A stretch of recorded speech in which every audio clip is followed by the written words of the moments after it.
bienvenue à l'épisode 49 de What is Love. Je suis Aïssata Et moi, Meggy. et nous avons hâte de vous présenter encore un nouvel épisode, une nouvelle histoire.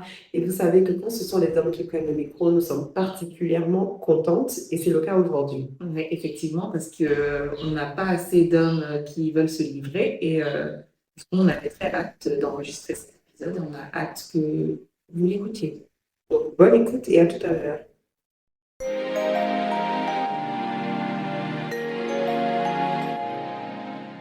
On s'est rencontrés à Paris, c'était en 2011. Elle devait partir en Tunisie, donc pour les vacances, pour trouver un ami qui m'a demandé de lui ramener des affaires. Et à l'époque, je la suivais sur Instagram, sur Facebook, et puis elle avait beaucoup d'abonnés et tout ça. Et je savais pas comment, même quand j'étais sûr, persuadé que même si je lui écrivais, elle n'allait pas voir mes messages, tu vois.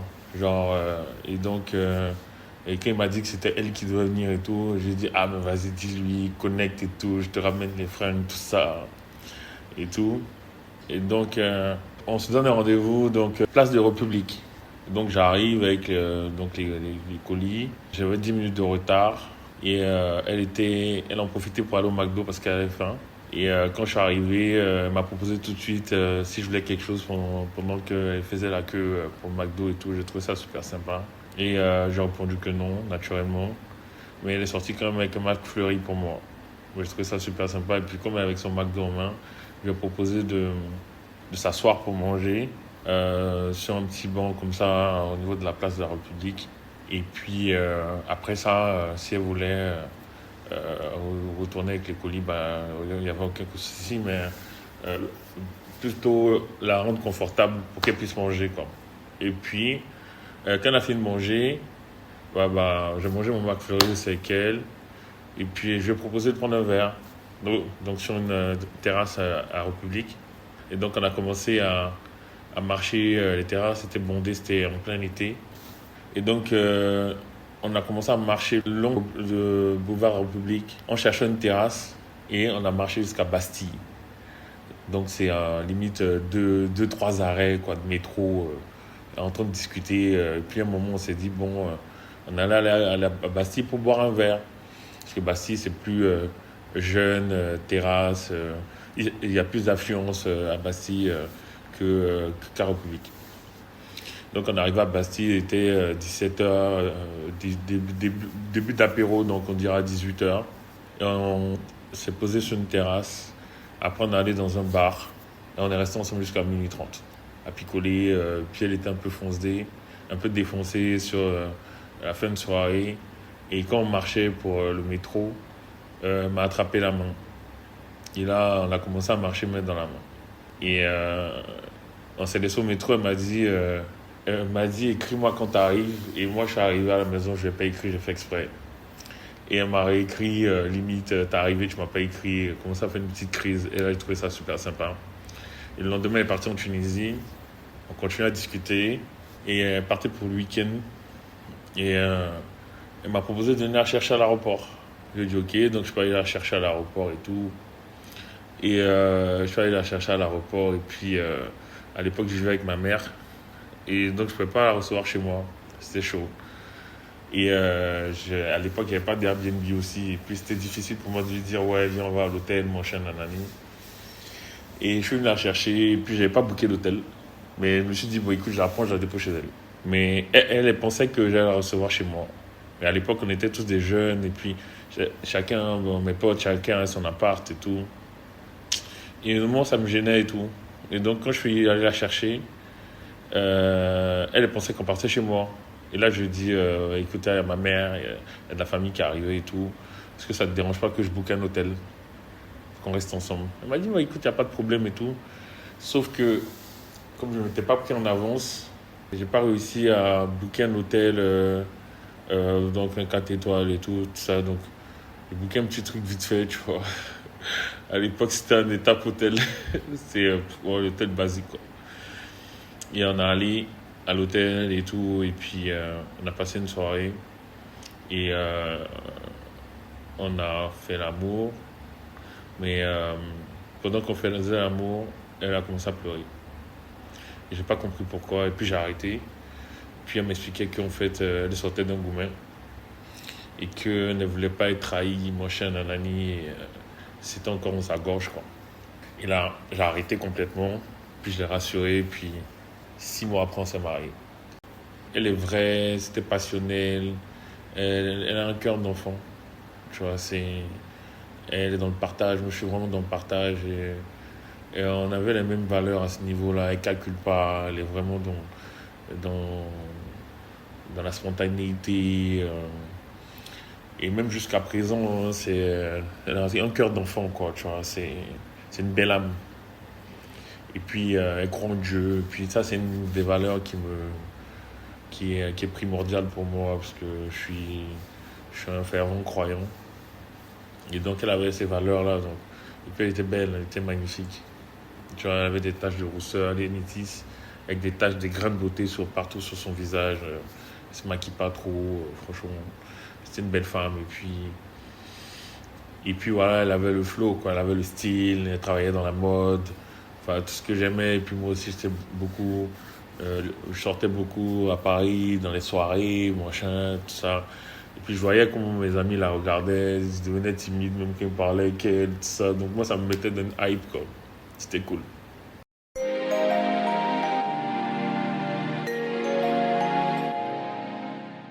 À l'époque, j'avais pas les papiers.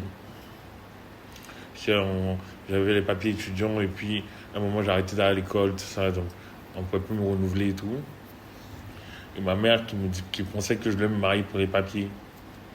Et j'ai dit, mais non, en fait, elle me dit donc on fait un petit mariage et tout. Et j'ai dit non, en fait, je ne vais pas faire un petit mariage, je veux marier ma femme parce que je l'aime et tout. Donc je la marie correctement, on fait une vraie demande, on fait un vrai mariage et tout.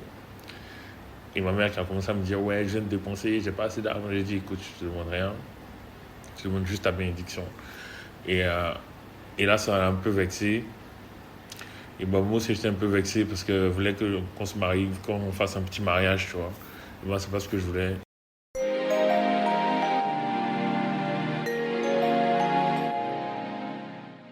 En fait, avant, elle, je sortais avec une blanche, tu vois. Et moi, j'ai jamais eu ce truc de vouloir avoir les papiers pour quelque chose et tout ça.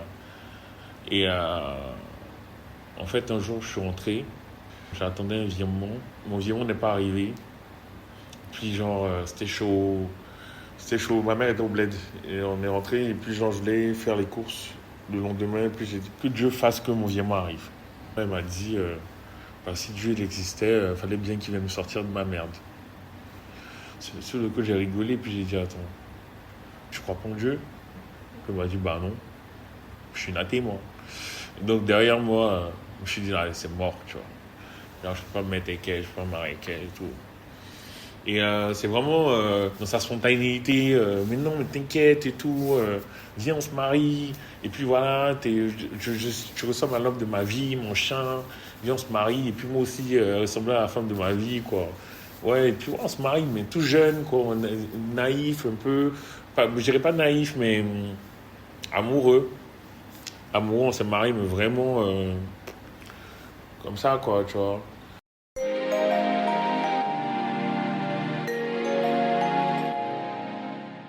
Et là, j'ai commencé à bosser. Là, j'ai pris 2 tafs et tout. J'ai commencé à charbonner comme un fou.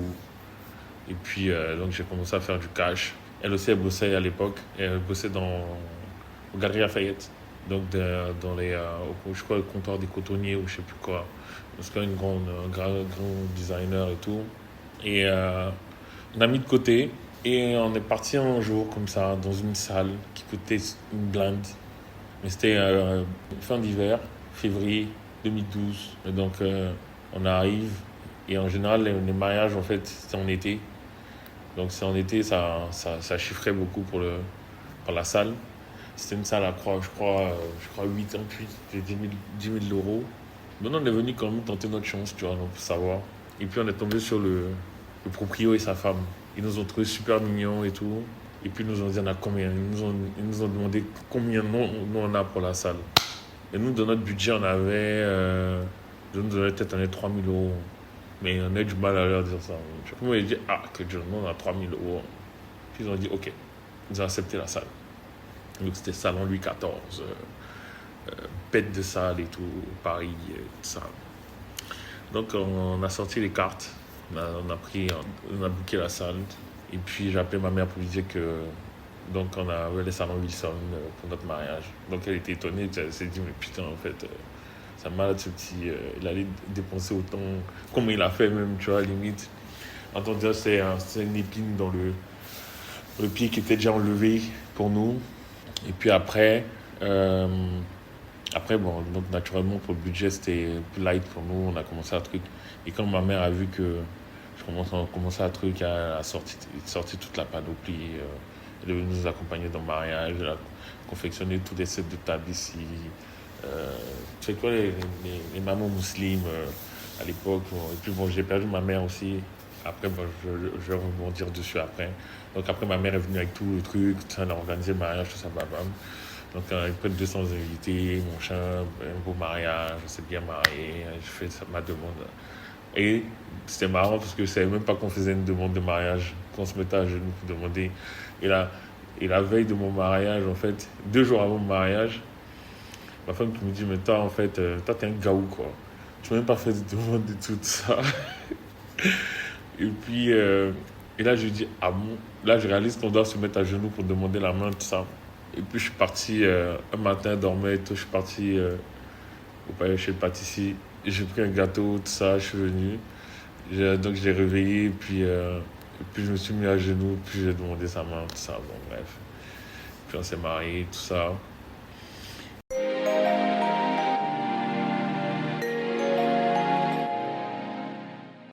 Deux mois après le mariage, elle est tombée enceinte. Après 6 semaines, elle a fait une fausse couche. Et là, elle a commencé à faire une petite dépression. Mais bon, après, ça s'est géré. Mon chien, nanani, elle a commencé à se reprendre, tout ça. Et moi, j'ai trouvé du travail en banque. Et je suis rentré dans les gestions de fortune chez BNP. Et elle aussi, elle a trouvé du travail chez Generali dans la finance aussi. Et là, on s'est dit qu'on allait se concentrer sur notre carrière professionnelle. Et puis après, essayer d'avoir un enfant.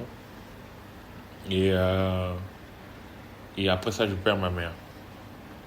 Et donc, on va dire 1 an ou 2 ans plus tard, je perds ma mère. Et là, moi, je commence à partir en dépression. Mais c'était une dépression déguisée, quoi. Je commençais à sortir, je commençais à picoler. Euh, Puis au début, tu te dis, tu penses pas que c'est une dépression, mais bon, ça a commencé à devenir une dépression parce que je sortais tous les week-ends. Je rentrais à des heures tardives. Et puis après, elle est habituée à moi. Et mon comportement a commencé à changer par rapport à elle. Elle n'arrivait pas à comprendre. Elle n'arrivait pas à comprendre mon comportement, que je sorte comme ça. Ça a commencé à créer des histoires, des prises de tête.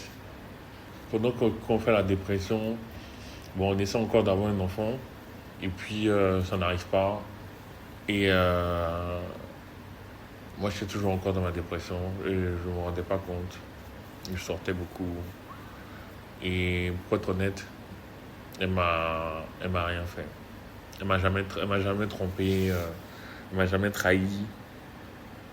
Je pense que c'est ma dépression qui a un peu déréglé notre couple. Elle était très patiente.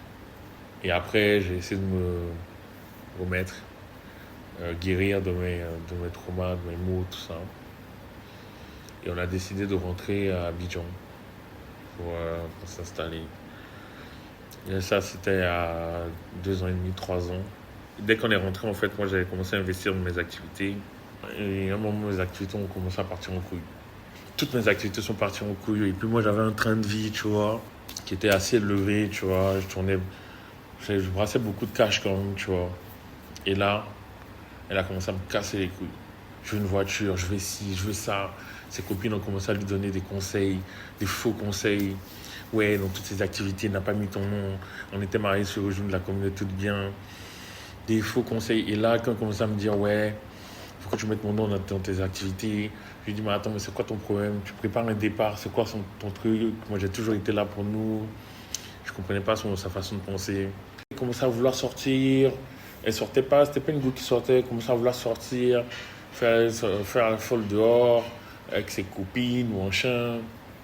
Et bon, et puis ça, c'était une période où, genre, j'ai trop de problèmes. C'était vraiment pas le moment, quoi. Et comme elle venait d'arriver à Abidjan, à Paris, j'avais 2 Mercedes. Elle n'a jamais voulu conduire une voiture. Elle était en Uber. C'est pas son problème, voiture, tout ça. C'est pour ça qu'elle n'est pas matérialiste du tout, tu vois. Dès qu'on arrive à Abidjan, je suis une voiture, je veux le permis. Il dit, ok, bon, passe ton permis. Dès que tu as le permis, je t'achète une voiture. Et là, quand elle a eu son permis, c'est là mes premiers commentaires. On ne peut pas lui acheter une voiture. Putain. Elle a commencé à me casser la tête. En fait, ça m'a déçu. Ça m'a déçu totalement parce que je me suis dit, elle ne peut pas être aussi influençable à ce point, au point de ne pas comprendre l'essence de moi-même, mes actes.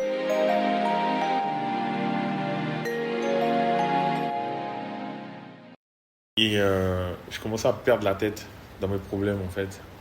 Problèmes juridiques et tout. Je suis au tribunal ici, avocat par là. Et puis elle s'est levée un matin, elle m'a dit, ouais, elle en a marre et tout, et qu'elle veut qu'on arrête. J'ai dit, ok. Mais là, par contre, sur le coup, je me suis dit, peut-être que j'ai pas été patient. Peut-être que j'ai pas compris tout ce trauma et qu'elle avait accumulé trop de choses et que peut-être c'était un ras-le-bol et tout. Mais moi, sur le coup, j'ai pas été patient sur ça parce que je trouvais que c'était trop difficile pour moi. Faut qu'elle réagisse comme ça, tu vois. Ça, c'est des trucs, tu fais un AVC, quoi. Tu vois, heureusement que ça m'est arrivé jeune, tu vois. Mais je veux dire, ce que j'ai vécu, j'ai tout perdu.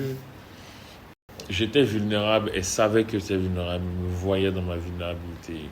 Puis malgré ça, c'est là maintenant. C'était comme si elle commençait à faire sa crise d'adolescence, quoi. Et puis j'ai prié, j'ai demandé à Dieu. J'ai dit à Dieu que si c'est ma femme, qu'il fasse en sorte qu'on reste ensemble.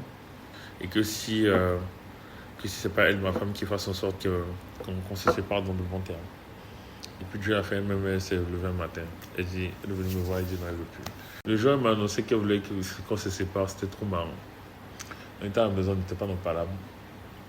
Ce jour-là même, je m'apprêtais à aller faire du sport, ils m'ont envoyé de basket et tout. Puis je crois que j'ai dû laisser un truc dans la vaisselle. Et là, quand elle est venue, elle a vu la vaisselle. Elle dit, mais en fait, tu me casses les couilles. Écoute, tu sais quoi? Écoute, viens, on s'assoit. Vraiment, je veux plus. Hein. C'est comme si tu sais comment faire. Tu as fait tes bagages. Tu vas aller chez tes parents en même temps. Crois-moi, il n'y a pas palabre. Genre en rigolant. Genre, puis elle me dit en rigolant, tu es mon frère et je suis ta soeur. Et puis j'y croyais pas. Et là, je lui dis, on va faire mes bagages alors. Si tu veux faire mes bagages. Elle dit, tu es d'accord? Je dis, ouais. Elle est partie à la sortie de toutes mes places d'affaires. Elle a mis dans la valise. Elle dit, tes valises sont prêtes. Je suis parti. Pardon, je suis fatigué. Et là, moi aussi, elle dit, ok. Mes valises sont mises dans la voiture. Il dit, mon frère, elle savait bien que là, je sais, partir, c'était fini. Elle dit, va. J'ai dit, ok. Je fais comme ça, je suis parti en rigolant. Et donc, on s'est séparés après 10 ans de mariage. Au final, je pense qu'on s'est aimés. C'était un chapitre de nos vies. Et puis, ça s'est arrêté. Et puis, je pense que ça fait partie de l'histoire d'une vie.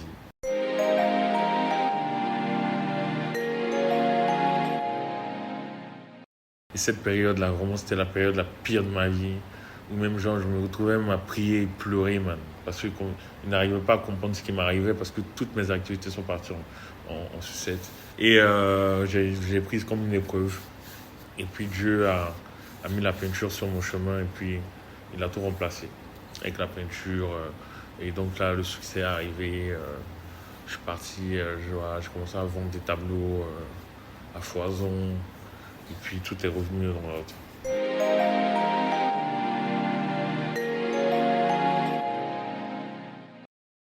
J'ai décidé de l'aider les premiers mois. Bon, jusqu'à présent, j'essaie de faire ce que je peux. En tout cas, c'est mon élément. Ils sont papa, ils sont petit papa. Quand elle est blessée, elle m'appelle. Quand elle est dans ces trucs et puis elle ne sait plus mettre la tête, c'est moi elle appelle. Donc je suis là aussi, je reprends.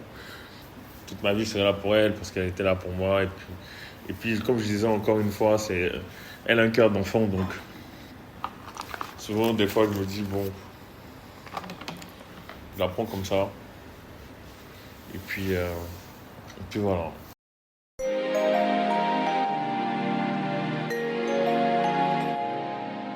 Pour moi, l'amour, c'est le pardon. Parce qu'elle m'a trop pardonné aussi. Des fois, je me suis dit, ah ouais, peut-être ma relation devait finir depuis 10 fois avant qu'on se sépare, en fait.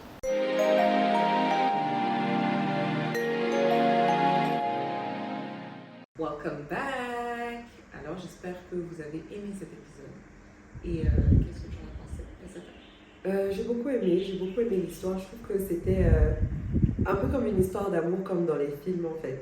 Même si ça s'est pas bien fini, je pense que la manière dont ils se sont mis ensemble, le fait qu'ils se sont rencontrés, et puis il n'y a pas eu de chichi, c'était pas awkward, c'était vraiment comme une évidence, et puis ils ont cliqué dès le départ.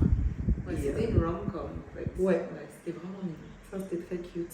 Et je me dis finalement, ça me rappelle que même si les choses ne finissent pas bien, elles valent quand même la peine d'être vécues parce que je pense que, enfin, c'est pas quelque chose qu'on a demandé à l'invité, mais je pense que pour rien au monde, il enlèverait ce chapitre-là de sa vie parce qu'ils ont vécu quelque chose de beau et de fort ensemble. Et ils sont même encore en contact, etc., dans la vie de l'un de l'autre. Et ça montre que quelquefois, les relations, ça évolue. On commence comme ça, on finit comme ci, et puis c'est la vie, quoi. Exactement.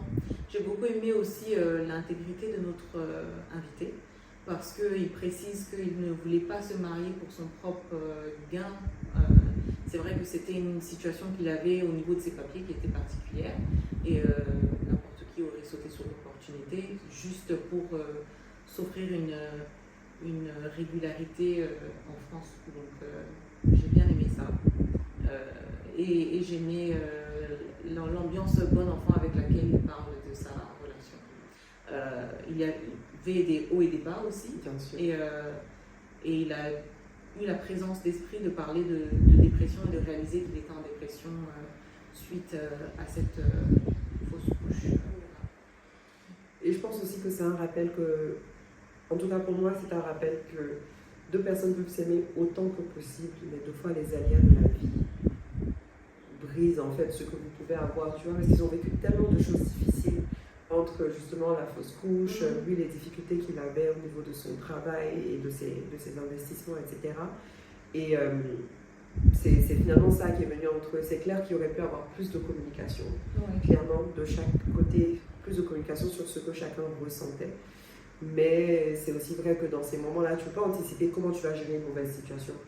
Et si on n'a pas la force chacun de venir parler ouvertement et la force aussi d'être là l'un pour l'autre quand l'autre a besoin. Parce que c'est pas toujours garanti que je serai capable de te soutenir quand tu en auras besoin. Exactement. C'est une question que je me pose souvent d'ailleurs.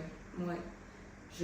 Parce que c'est un choix aussi d'être là et il faut avoir une force aussi pour épauler son partenaire. Et ça, c'est important.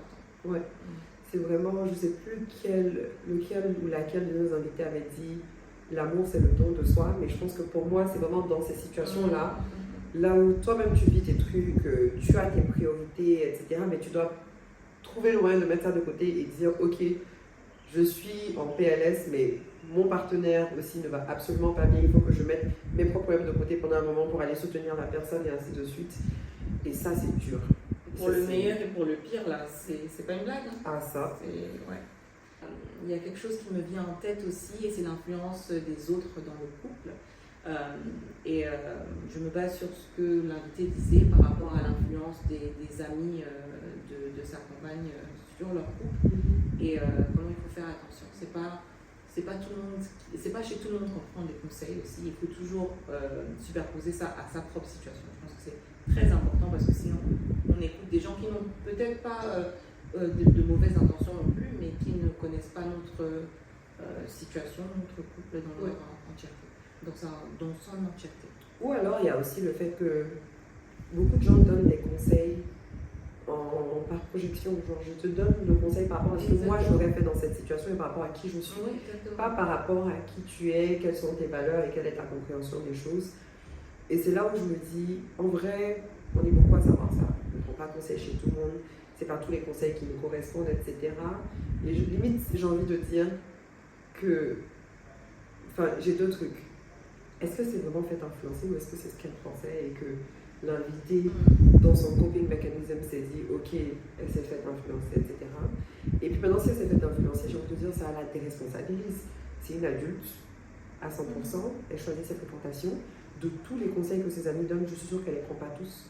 Elle choisit les conseils qu'elle prend. Donc, si elle a vraiment suivi, qu'elle veut, voilà. Si elle a vraiment suivi les conseils, c'est qu'au fond d'elle, c'est quelque chose qu'elle voulait. Et qui a été peut-être, c'est ce que je me dis, hein, et qui a peut-être été renforcé par le fait que ses amis lui disent ça. Dans le sens où, je ne sais pas si j'ai envie de faire une folie et d'aller m'acheter une robe qui coûte 5 millions et que j'hésite. J'attends que quelqu'un vienne te dire YOLO, on ne vit qu'une fois. Et quand j'hésite là, et que je sais pas, je me dis, je vais demander conseil là.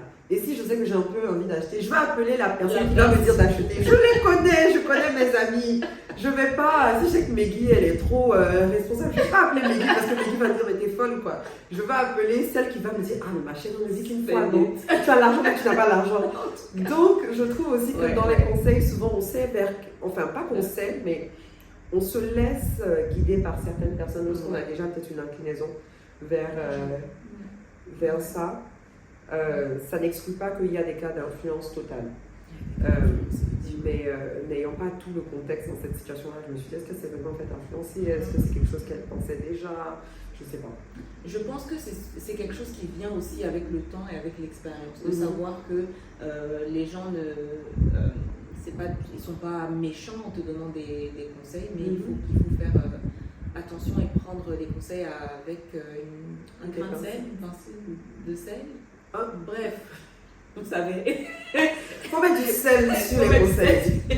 Mais la nourriture, quand elle n'est pas salée, elle n'est pas bonne. Donc, il faut mettre du sel sur les conseils. Exactement. Sur ce, je pense que moi, j'ai plus rien à dire. Moi non plus. On espère que vous avez aimé cet épisode et puis on vous dit, comme d'habitude, à la prochaine. À la prochaine.